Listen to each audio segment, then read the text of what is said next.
안녕하십니까. 신인균의 국방TV 시큐리티 뉴스입니다. 오늘 아침에 제가 보내드린 데일리 디펜스, 중국이 전력난, 그러니까 전력난이 왜 생겼냐? 석탄 때문에 생겼다. 호주하고 싸우다 보니까. 그래서 중국이 그런 전력난으로 인해서 설상가상으로 경제가 완전히 폭망하겠다라는 그런, 제가 데일리 디펜스를 보내드렸었는데 거기에 대해서 굉장히 기분 좋은 댓글들 많이 달렸죠. 또 제 주변에서도 많이 야 좋다 그렇게 됐으면 좋겠다 라는 그런 격려 문자 이런 거 많이 왔었는데 거기에 대해서 추가 보도를 해드리겠습니다. 우리 한반도 가까운 동북 삼성, 그러니까 랴오닝성, 흑룡강성, 그리고 길림성, 이 동북 삼성이 전력난이 가장 심각한데 그 소식 한번 드리고, 동북 삼성 큰일 났습니다. 그리고 유엔 대북 제재 불법 환적하는 거, 이거 우리나라가 좀 걸린 것 같습니다. 영국에게. 이런 우려스러운 소식 알려드리겠고요. 그리고 북한에 간첩이 대거 적발되고 있다. 돈 받고 북한의 내부 정보를 외부로 흘리는 간첩들이 대거 적발되고 있다. 야, 이게 무슨 소식일까요? 보겠습니다. 멀지 않은 미래에 현 정권에 대한 국제사회의 제재가 들어올 것 같습니다. 영국이 제주 남방 해역에서 유엔 제재를 위반한 다수의 선박을 확인해 확보한 증거를 유엔 안보리에 제출했다는 소식입니다. 영국 해군은 현재 동중국해에서 유엔 대북 제재 집행 작전을 수행하고 있으며 동중국해 일대에서 대북 제재를 위반한 다수의 여러 국적의 선박들을 확인하고 추격했다고 벤 월리스 영국 국방부 장관이 현지 시각 9월 26일 밝혔습니다. 그는 이례적으로 대북 제재 관련한声明을 내고 현재 동중국해에서 호위함 리치먼드함이 대북 제재 위반 선박 여러 척을 확인하고 추격했다 라며 관련 증거들을 수집해 유엔 안전보장이사회에 제출했다 라고 밝혔습니다. 24명 호위함인 리치먼드함은 퀸 엘리자베스 항모전단 소속으로 동북아시아에 전개돼 지난 8월 사세보항에 기항한 뒤에 항모전단에서 떨어져 나와 동중국해와 한반도 인근 해역을 돌며 대북 제재 위반 사례 감시작전을 수행해왔습니다. 리치먼드함은 동중국해에서 이루어지고 있는 석유와 석탄, 기타 물자의 불법 환적에 대한 증거를 수집했다고 영국 국방부는 밝혔는데요. 사건이 발생한 해역이 우리 해군과 해양경찰의 관할 해역인 제주 남방 해역이었다는 점, 영국이 국적명을 밝히지 않고 다수의 국적 선박이 연루되었다고 밝힌 점, 석유와 석탄 등이 그동안 중국과 한국, 러시아를 중심으로 유통되어 왔다는 점 등을 고려할 때 안보리에 보고된 위반 국가는 중국과 한국이 포함되어 있을 가능성이 대단히 높다는 평가가 나오고 있습니다. 실제로 한국은 이른바 윗선 지시로 관할 해역에서 이루어지는 북한의 불법 환적에 대한 단속을 하지 않았다는 의혹이 지난 2018년 일본에 의해 제기된 바 있고, 일선 해군 장병과 해경대원들로부터도 불법 환적을 상부 지시로 눈감아 주었다는 제보가 쏟아지고 있는데요. 미국의 동맹국이라는 그늘에 숨어 문정권이 저지르고 있는 이런 불법 행위, 과연 국제사회가 언제까지 눈감아줄지 지켜보겠습니다. 영국 퀸 엘리자베스 항모 전단하고 같이 온 리치먼드함, 그러니까 영국이 퀸 엘리자베스 전단 꾸리면서 자국 군함 4척, 그런데 그 중에 한 척은 지중해에서 떨어져 나가 버렸고 이제 3척이 왔어요. 3척. 그리고 네덜란드 군함 1척, 미국 군함 1척, 이렇게 해서 5척의 호위 군함을 끌고 왔습니다. 그런데 이 동해에서도 작전하고 다 하고 나서 지금 퀸 엘리자베스 항모는 괌으로 들어가서 정비를 하고 있어요. 그리고 이제 곧 나오겠죠. 그래서 괌으로 들어가서 정비를 하고 있을 그 시간에 리치먼드함은 독자적으로 제주도 남방 해역에서 해상 단속 행위를 한 겁니다. 그래서 북한의 유엔 안보리 제재 위반 행위를 단속하기 위해서, 즉 해상 불법 환적을 단속하기 위해서 했는데, 여기에서 이제 우리가 이 단어 하나하나를 가지고 분석을 해봐야 될 게, 일단 영국 국방부 장관이 발표를 했어요. 국방부 장관, 대변인이 아니고 국방부 장관이 발표를 했다라고 한 것은 정치적으로 뭔가 좀 무게감이 있다. 국방부 장관 정도가 좀 나서서 뭔가 해야 할 그런 정치적 효과가 있을 수 있다라는 그런 무게감이고, 두 번째는 여러 나라라고 이야기했습니다. 그러면서 밝히지 않았습니다. 만약에 중국 한 나라라고 하면은 지금 영국하고 중국하고 거의 원수지간이 됐기 때문에 당연히 중국을 욕보이기 위해서 밝혔겠죠. 그런데 밝히기 껄끄러운 나라가 지금 여기 포함되어 있을 수 있다라고 보는 것입니다. 왜? 국적을 지금 밝히지 않았으니까. 그래서 예를 들어서 베트남이나 한국 이런 나라는 지금 좀 껄끄럽지 않습니까? 특히 한국은 이 자유서방 선진국 세계에서 왕따되고 있지만 그래도 기존에 쌓아온 인지도가 있기 때문에 좀 껄끄럽죠. 그래서 이런 밝히지 않은 이라고 하면서 그 모든 채증 자료를 찍어서 다 첨부해서 유엔 안보리로 넘겼다고 하니까 유엔 안보리에 한국이 뭔가 대북 제재를 위반하고 불법으로 북한의 석탄을 환적해주고 또 유류를 환적하고 귀중품을 환적하고 하는 그런 모습들이 고스란히 자료화되어서 유엔으로 넘어갔을 가능성이 있다. 그러면 유엔에서는 거기 이제 중국도 있고 러시아도 있기 때문에 유엔 제재를 작동을 해서 한국을 제재할 수 있는 가능성은 좀 낮아요. 대상자가 범죄인이 바로 또 그 판결인이기 때문에 중국이. 그런데 그걸 지켜본 미국이 있죠. 그래서 미국의 독자 대북 제재가 있습니다. 바로 그런 것들이 들어가면 세컨더리 보이콧, 미국의 금융 제재를 받을 수 있는 그런 개연성이 있죠. 이제 이 가능성이 있는데 그러면은 한국은 여기에 포함됐을까? 저는 당연히 포함됐다고 봅니다. 제가 자주국방 네트워크 이 활동을 오랫동안 하면서 정말 해군, 해경, 육군, 해군, 공군, 많은 부분의 네트워크가 있습니다. 그런 네트워크를 통해서 제가 그분들의 인사상의 불이익을 우려해서 그동안 한 번도 밝히진 않았으나 저 제보 많이 받았습니다. 그래서 청와대의 지시로 이런 제보도 받았었고, 그래서 실제 그 함 이름까지 저는 다 들었던 적도 있습니다. 그리고 무슨 내용까지도 다 들었던 적이 있는데, 미안해요, 수고하세요 하고 또 마지막에 가기도 하고, 그냥 이제 이 윗선의 지시로 일단 이지 밖으로 몰아내면 그때부터 중국 책임이니까 일단 몰아내기만 하자라고 하는 그런 적도 있었고, 저 여러 번의 제보를 받았어요. 이런 걸 봤을 때 제가 제보받지 않은 일들은 얼마나 많았겠습니까? 그것 중에 몇 가지가 지금 영국 군함 리치먼드 함에 적발이 된 것 같습니다. 이러다가 미국이 본격적으로 대한민국의 정권 교체를 위해서 대한민국 정부를 지금 흔들려고 마음을 먹는다면 이런 자료들이 100일 하에 공개가 되어서 대한민국이 진짜로 세컨더리 보이콧을 맞는 것은 아닐까.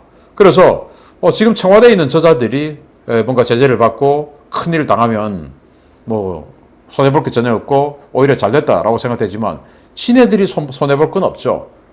정말 엉뚱한 사람들, 가담해서가 영 엉뚱하지는 않겠습니다만은 어쨌든 그런 선의 피해자들이 발생할 수 있다. 그리고 그것이 낙수효과를 통해서 우리 국민들의 민생에 영향을 끼칠 수 있겠다라는 생각을 해보면 정말 정권 한번 잘못 뽑아서 대한민국 참 힘들게 지내고 있습니다. 그래도 미국이 확 밝혀버리기를 기대합니다. 두 번째입니다. 양강도에서 외부 정보기관의 사주를 받아 돈을 받고 기밀 문서를 빼돌리던 주민이 체포되는 사건이 발생했다는 소식입니다. 북한 당국에 그야말로 비상이 걸렸습니다. 지난달 18일 북한 양강도 해산에서 40대 남성이 외부 정보기관의 사주를 받아 중국산 휴대전화로 기밀 문건을 전송하다가 전파를 추적한 보위성 요원들에 의해 긴급 체포됐다고 데일리 NK가 보도했습니다. 매체의 북한 내부 소식통에 따르면 양강도 보위국 반탄과에서는 직장도 없고 장사도 하지 않는 등 그 어떠한 경제 활동도 하지 않고 있는 40대 남성 리모 씨가 지난 수년간 부유한 생활을 해왔다는 점에 주목하며 그의 배경을 조사하고 있다가 수상한 점을 발견했습니다. 보위국은 리 씨의 자택 주변에 전파 탐지기를 설치하고 외부와의 연락 여부를 감시했는데요. 체포 당일 리 씨는 중앙비상방역사령부 방역수칙 기밀 자료를 외부로 전송하다가 전파를 추적한 당국에 의해 현장에서 체포되고 자택에서 중국산 휴대전화 2대, 현금 18만 위안 등을 압수당했습니다. 당국은 리 씨가 남조선 정보당국과 내통해 2018년부터 매달 활동비를 받으며 정보를 제공한 사실이 있다고 진술했다고 밝혔는데요. 당국은 여죄를 추궁하는 한편 리 씨에게 돈을 주고 정보를 받아간 자들이 누군지 집중적으로 조사하고 있는 것으로 전해졌습니다. 북한 당국은 그동안 대대적으로 중국산 휴대전화를 단속했음에도 불구하고 아직까지 일부가 남아 버젓이 외부와 정보를 주고받고 있다는 사실에 상당한 충격을 받은 것으로 알려졌는데요. 올해 양강도에서만 리 씨와 같은 행위로 체포된 주민이 무려 250명이 넘었고 대부분 생계를 목적으로 이런 일을 저질렀다는 점에서 경제난으로 인한 북한 체제의 붕괴가 급속도로 진행되고 있다는 관측도 나오고 있습니다. 자, 리씨 40대인데 일도 하지 않고 아무것도 안 하는 사람인데 그냥 뭐 호의호식하고 잘 산다. 쟤 왜 저럴까? 집이 부자도 아니었는데. 그래서 이제 저 분명히 뭔가 좀 흠막이 있다 해서 전파 탐지기를 딱 해놓고 보니까 어느 날 전파가 대량으로 송출되고 있는 게 발견이 되고 딱 그래서 덮쳐보니까 이 방역 수칙 이제 기밀 자료랍니다. 이걸 이제 어딘가로 보내고 있는 것을 적발을 했다. 그래서 수색을 해보니까 중국산 휴대전화 2대 그리고 18만 위안 18만 위안이 오늘 현재 환율로 달러로 하면은 27,000달러 우리 원화로 하면 한 3,200만 원 정도 되니까 아무것도 하지 않는 이 북한인이 27,000달러의 돈을 현찰로 가지고 있다.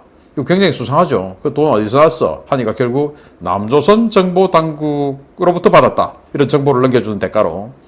그런데 남조선 정보 당국이 2018년도부터 이렇게 열심히 일을 해서 북한 내부 정보를 빼내려고 이렇게 열심히 일을 했다라고 저는 보지 않습니다. 또 그 협조자가 자기가 주는 정보 그 받는 이 사람이 이게 남조선 정보 당국인지 또는 뭐한 사람인지 알 길이 없어요. 그거 알면 그 사람은 뭐 아주 형편없는 그런 무능력한 사람이죠. 나의 이 정보 제공자가 내가 누군지 알면 그건 뭐 큰일 나는 것이죠. 그래서 다만 한국말 쓰고 접근했으니까 남조선 정보 당국이다 라고 그 리시는 생각했겠지만 저는 우리 대한민국 국정원이 그렇게 열심히 일을 했을 거라고는 뭐 전혀 보지 않고 CIA가 만든 코리아 미션 센터 요원들이 아닌가라고 생각합니다. 그런데 이런 사람이 한둘이냐? 아니고 양강도에서만 올해 그것도 누적이 아니고 올해 250명 이상이 잡혔다. 그러면 자강도, 평안북도, 함경북도 다 합하면 얼마나 많은 사람이 올해 이렇게 외부에게 협조하다가 정보 제공하다가 잡혔겠냐라는 것을 보면 이제는 뭐 돈 앞에는 당도, 뭐 충성도 아무것도 없다. 그냥 내가 최고다. 일단 내가 먹고 살아야 된다. 아생연후다. 결국 북한 붕괴는 시간 문제다라는 것을 우리가 알 수 있죠. 그래서 뭐 이런 일들이 코리아 미션 센터가 뭐 대한민국 국정원은 국정원 수장부터 전혀 믿을 수 없는 사람들이기 때문에 기대를 하지 않고 코리아 미션 센터가 더 열심히 활동해서 북한을 확 흔들어 주는데 대선 직전에 한번 흔들었으면 좋겠습니다. 세 번째, 오늘 또 아주 신나는 소식입니다. 오늘 아침 데일리 디펜스로 전해드린 중국의 전력난에 대한 문제가 또 불거졌습니다. 중국 각지 주요 도시들에서 전력 부족으로 인한 블랙아웃이 속출하고 있으며 애플 협력업체 공장들도 멈추었었다는 소식입니다. 중국 전역에서 전력난으로 인한 블랙아웃이 속출하고 있으며 중국이 직면한 진짜 위기는 부동산 업체 헝다이 파산 사태가 아니라 심각한 전력난이 될 것이라고 블룸버그 통신이 현지 시각 9월 26일 보도했습니다. 보도에 따르면 현재 중국 전역의 대도시들에서 전력 부족에 의한 블랙아웃이 속출하고 있는데요. 라오닝성 성도인 선양에서는 공장과 사무실의 전기가 끊기는 것은 물론 도로 신호등까지도 꺼져버리면서 그야말로 도시 전체가 대혼란에 빠졌습니다. 중국 전력난이 가장 심각한 곳은 동북 지역인데요. 거의 모든 도시에 전기 제한 공급이 실시되고 있고 일부 도시는 3일 넘게 전기가 아예 들어오지 않아서 도시 전체가 어둠에 잠긴 것은 물론 휴대전화도 불통 사태여서 주민들이 촛불을 켜고 생활하고 있는 것으로 전해졌습니다. 블룸버그 통신은 중국 현지 애플 협력업체는 물론 알루미늄 재련소, 섬유 생산업체, 대두 가공 공장 등 대부분의 공장 가동이 중단됐다고 밝히면서 중국의 전력난 가중과 산업 중단이 세계 공급망에 영향을 미칠 수 있다고 우려를 전했습니다. 재미있는 것은 석탄 부족으로 인해 발생한 전력난을 내년 2월 동계올림픽의 맑은 하늘을 위한 것이라고 선전하고 있는 중국 당국의 궤변인데요. 이미 석탄 재고는 바닥이 났고 에너지 소비가 급격히 증가하는 추운 겨울이 성큼성큼 다가오면서 중국이 시진핑 집권 이후 최악의 위기로 치닫고 있다는 관측이 쏟아지고 있습니다. 뭐 사진들 몇 장 보셨지만은 뭐 그냥 도시가 시커매요. 이야, 참 이게 지금 21세기에 벌어진 일이냐. 우리 어릴 때 정전 하도 자주 당해가지고 그 집에 양초 다 생활 필수품으로 가지고 있었죠. 그래서 양초, 저는 어릴 때 그랬습니다. 양초 켜고 있으면 공부 안 해도 돼서 하도 이제 아버지가 공부하러 그러니까 그 정전되면 참 좋았어요. 공부 안 해도 되니까 그 순간만은 눈 나빠진다고 공부하지 마라 그래가지고 아무튼 그런 추억이 있었는데 그게 만약에 그 1970년대 또는 80년대 초반이었기에 망정이지 지금 만약에 그렇게 정전이 됐다? 아니 이 지금 작업하다가 다음에 뭐 완전히 그냥 작업하던 거 다 날아가 버리고 또 냉장고에 또 얼마나 많은 그런 물품들이 들어가 있습니까? 그거 다 상해버리죠, 냉장고에. 그런 뭐 아주 많은 피해들이 발생하는 것이 지금의 정전입니다. 그런데 우리는 요새 양초 켜고 생각해 본 적이 있습니까? 없죠. 정전 안 일어납니다. 물론 지금 태양광 발전, 탈원전 이거 계속 지속되면 또 한전이 그렇게 막대한 적자를 보고 있음에도 불구하고 억대 연봉자를 24%나 늘리는 등 돈잔치를 하고 있는 이런 비도덕적인 상태, 이런 것들이 지속되면 우리도 중국처럼 이렇게 정전당할 수 있지만 어쨌든 지금은 아니다 이거예요. 그래서 중국이 동북삼성, 랴오닝성, 그리고 길림성, 그리고 흑룡강성, 해룡장성이죠. 세 개의 성이 있는데 그중에 제일 큰 도시가 바로 랴오닝성의 성도 선양 아닙니까? 선양이 이렇게 됐어요. 인구 800에서 1000만 정도 되는 큰 도시인데 이렇게 그냥 새카매요, 새카매. 그리고 그래도 선양은 이 동북 삼성의 중심이기 때문에 지난주에 하루만 정전됐는데 하루 종일. 그런데 다른 지역은 뭐 한 3일씩 정전됐다. 뭐 블랙아웃이라고 표현했는데 그냥 다 정전, 그냥 뭐 전기 안 들어오고 정전되고 나니까 휴대폰 기지국도 그냥 전파가 안 통하죠. 그래서 휴대폰도 그냥 먹통, 이런 상황이 와버린 겁니다. 이게 지금 중국인데 제가 오늘 아침에 말씀드린 것처럼 석탄 수입 때문에 지금 이렇게 된 거 아니겠습니까? 호주의 석탄을 수입 금지, 작년 10월부터. 그런데 호주가 중국의 발전용 석탄 중에서 50%를 담당했고 중국은 전체 전기 중에서 이 석탄 화력 발전소가 60%의 전기를 담당하고 따라서 호주에서 들어온 석탄이 중국 전체 전력의 30%를 담당했다는 산술적인 결과가 간단하게 나옵니다. 그 호주 석탄이 안 들어오는데 대체적으로 선택했던 콜롬비아, 남아프리카 공화국, 여기는 뭐 훨씬 멀다 보니까 물류비 비싸서 가격 올라가고 그리고 품질은 그만큼 떨어지고 그래서 중국이 지금 심각한 전력난을 빚고 있는 것이 이 호주와의 감정 싸움 때문이다 라고 하는데 그럼에도 불구하고 중국에 석탄 매장 많죠. 그러면 그걸 왜 안 켰냐? 생산성이 없으니까 안 켰죠. 그러면 지금 있으니까 꺼내자, 채굴하자 라고 됐는데 그거 기반 시설 다 닦으려면 최소 3년 걸린다는 거예요. 이제 가을로 들어선 이 시점, 지금 정전돼야 할 이유가 없는 거예요. 에어컨도 안 켜도 되고 날씨가 선선하니까. 그리고 아직 춥지 않으니까 난방도 크게 안 돌려도 되고 이러니까 지금이 제일 전기를 적게 쓸 시기인데도 이렇게 전기가 모자라서 블랙아웃이 돼버린다. 이제 난방 본격적으로 가동해야 되는 10월 말 11월 들어오면 어떻게 되겠습니까? 큰일 나는 것이죠. 그럼 어떻게 되냐? 이제 중국은 중국 정부에 대한 불만이 극도로 올라가게끔 되지 않겠냐라고 생각하는데 그런데 이걸 또 포장을 또 해요. 그래서 내년 동계올림픽 2월 말에 있을 동계올림픽에 아주 깨끗한 하늘을 세계인에게 보여주기 위해서 지금 공장 가동 등을 멈추다 보니까 이렇게 됐다라고 하는데 아니 뭐 파란 하늘 만들려면은 그 올림픽 하기 한 보름 전에 그때부터 준비하면 되지 왜 지금 5개월 전부터 그걸 합니까? 즉 그 말은 말이 안 되는 변명이다. 실제 블룸버그 통신 등이 주장하는 대로 또 분석하는 대로 중국의 진짜 위기는 부동산 버블 등 이 아주 방만한 그런 집행, 그렇게 해서 돈을 마구마구 풀어서 외부적인 지표를 끌어올려서 경쟁 성장률을 착시 효과를 만들어 왔던 그동안의 그런 허약한 경제 기반이 아니고 전력 문제다. 그걸로 해서 지금 중국 무너질 거다. 라는 분석, 이것이 맞을 것 같습니다. 그리고 오늘 아침에 보내드린 이 후속보도 또 해드릴 수 있어서 기쁩니다. 내일 아침, 내일 점심, 저녁 계속 이런 후속보도 해드릴 수 있는 소재가 계속 나온다면 얼마나 또 더 기분이 좋겠습니까? 마치겠습니다. 감사합니다.